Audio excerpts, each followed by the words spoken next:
যে বাংলাদেশে কোনো মৌলবাদী দল এখানে ক্ষমতায় আসবে তার কোনো সম্ভাবনা নাই।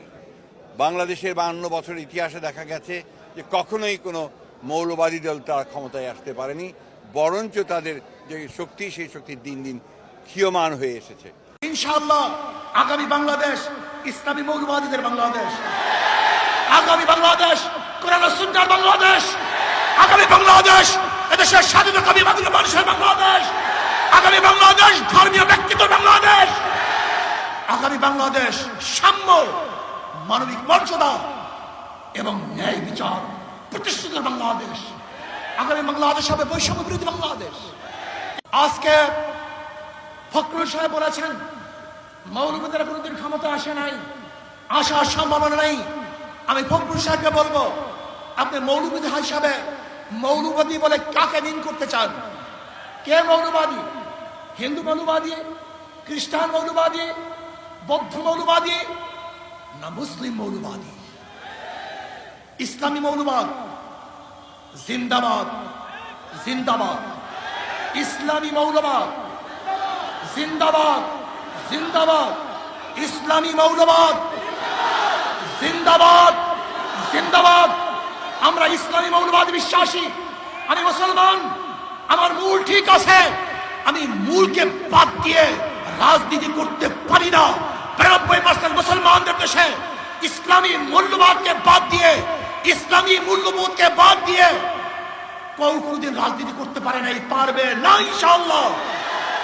কাজী আপনি যে স্বপ্ন দেখেছেন মৌলবাদীরা ক্ষমতা আসবে না, আসে নাই, সম্ভাবনা নাই, আর আমি উল্টো দেখছি ইনশাআল্লাহ আগামী বাংলাদেশ ইসলামী মৌলবাদীদের বাংলাদেশ, আগামী বাংলাদেশ কোরআন ও সুন্নাহর বাংলাদেশ, আগামী বাংলাদেশ এদেশের স্বাধীনতাকামী মানুষের বাংলাদেশ, আগামী বাংলাদেশ ধর্মীয় ব্যক্তিত্বের বাংলাদেশ, আগামী বাংলাদেশ সাম্য, মানবিক মর্যাদা এবং ন্যায় বিচার প্রতিষ্ঠিত বাংলাদেশ, আগামী বাংলাদেশ হবে বৈষম্য বিরোধী বাংলাদেশ।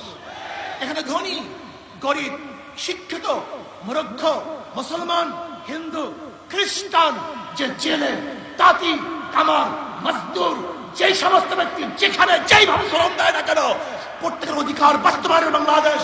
এখানে পুরুষদের অধিকার বাস্তবায়নের বাংলাদেশ, এখানে থাকবে মহিলাদের অধিকার, এখানে থাকবে ছাত্রদের অধিকার, এখানে থাকবে শ্রমিকদের অধিকার, এখানে থাকবে মেতর, কামার, ঋষি এবং তাঁতিদের অধিকার।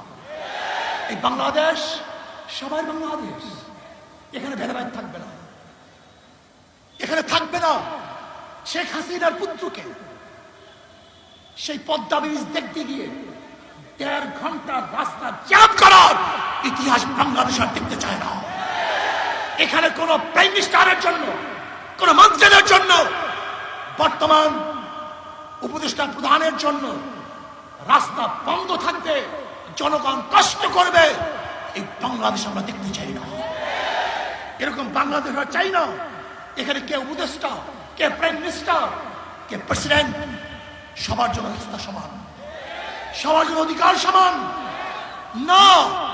আমরা দেখতে চাই না বাংলাদেশ যেখানে একজন মন্ত্রী যাওয়ার সময় গোটা রাস্তা বন্ধ হয়ে যাবে, আর গর্ভবতী মহিলারা গাড়ির মধ্যে বাচ্চা প্রসাব করবে।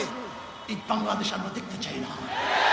আমরা দেখতে চাই না বাংলাদেশ যেখানে একজন উপরস্থ কর্মকর্তা আসার কারণে ফেরি বন্ধ থাকবে, আর সেই রোগী ওপারে ফেরির অভাবে ঢুকে দিলে মরবে।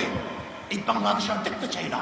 বাংলাদেশ বড় লোকরা বিদেশে গিয়ে চিকিৎসা নিবে, আর আমাদের দেশের গরিবরা ধুকে ধুকে চিকিৎসার অভাবে মারা যাবে। সেই বাংলাদেশ দেখতে চাই না।